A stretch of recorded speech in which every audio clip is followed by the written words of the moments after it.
I mean, I was extremely shocked, I mean, positively shocked by many of the things you were mentioning. I will comment on them. I mean, first of all, sometimes one can have the impression that many intuitions posed by philosophers without empirical evidence are later confirmed by empirical evidence. For instance, when against a very rationalistic and solipsistic conception of the human mind, like we find in René Descartes, I want to found absolutely everything upon myself, cogito ergo sum, and everything that comes after that. In the 19th century, you have the famous masters of suspicion, and what they say is that basically that rationality that you are idealizing is actually determined by your social class, your sexual impulses, your will of power, so that there are many determinations of that, what you have called actually forms of identification and projection. And I think that in the case of the projects that Gary Jacobs and many other people here are trying to accomplish, which is a reflection about how all these philosophical ideas can help humanity in challenges nowadays, we must admit that one of the principal and worst, so to speak, forms of identification is the identification with our present status, especially those who come from, thank God, well-off countries, I mean, countries which are developed. Because, and I remember I was yesterday having a conversation with you, and I said to you, the problem in the future is going to be that if we have very intelligent machines which are going to do the same work that we are doing now, and that's an advantage because I think that the mechanical work should be done by a machine, not by a human being. Human beings should do creative work. What are we going to do? Because we will have a lot of spare time. Lord Keynes spoke in this, the economic possibilities for our grandchildren, that the ideal goal would be to work only 4 hours a day. And then you have leisure. But we have to feel better with, I think, with knowledge, with interpersonal relations. But for many people, I don't know if that will be a goal. And they say, that's a problem that it is actually worrying me. What are we going to do with that spare time? And you told me. Well, that's a very Eurocentric worry. Because the problem now is that in many parts of the world, there is still a long path towards actually getting that idea. The problem is that actually you have a lot of economic, environmental, you have hunger, so that first of all, we need to break with our forms of identification, in this case for all of us who come from Western countries, thinking that this is a bubble, that the real world is very different, and there is still a lot to do. Of course, in any case, I don't want to be deterministic. I don't think that anyone is determined by his social origin, his religion, his impulses. Marx himself wasn't a proletarian and he developed socialism. So obviously there is always a great degree of elasticity. But that would be my first comment, that not many people are capable of detaching themselves from their forms of identification.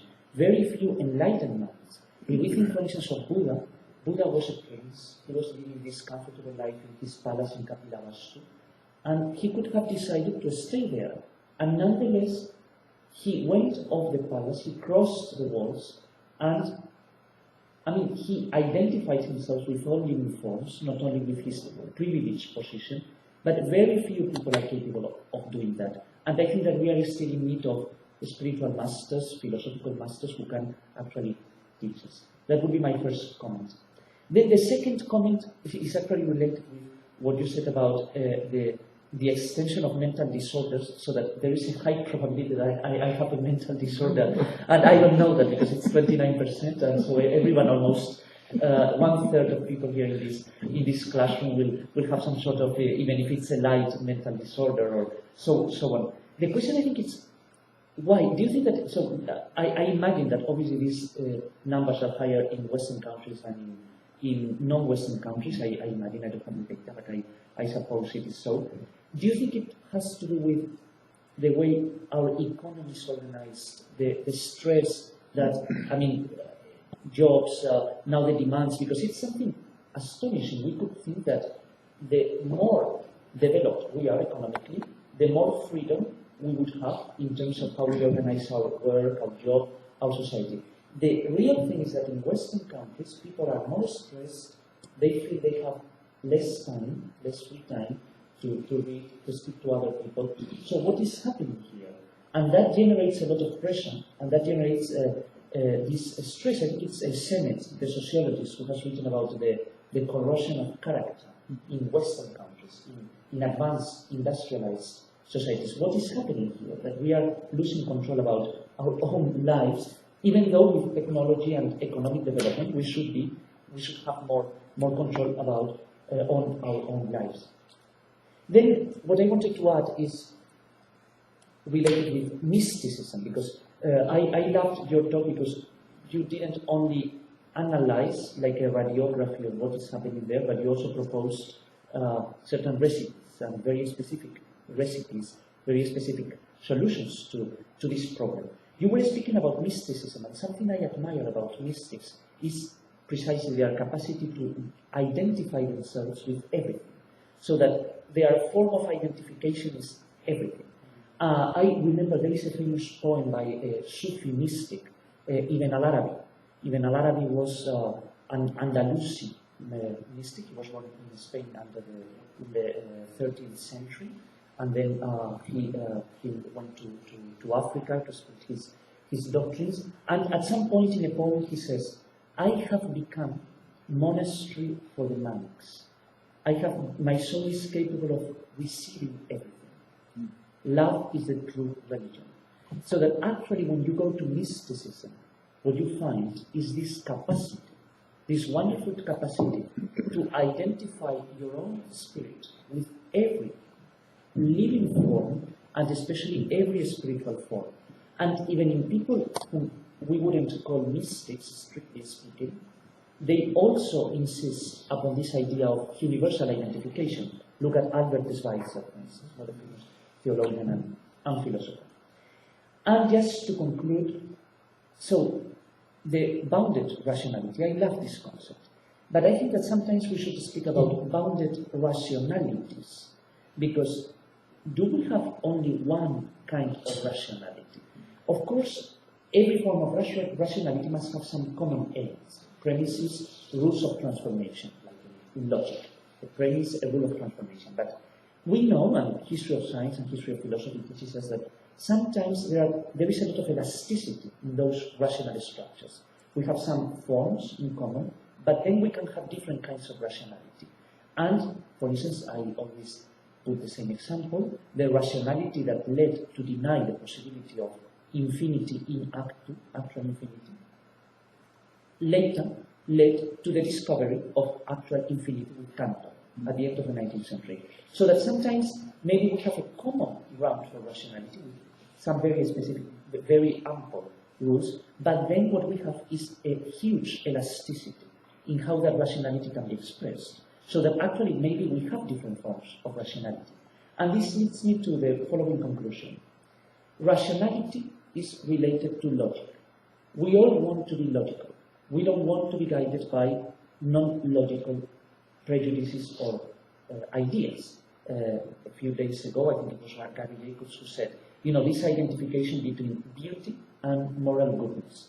There is no logical connection between beauty and moral goodness. We project our ideals of un bonum verum pulchrum, that something that is beautiful must also be good, must also be true. We project those ideas, but there is no logical connection.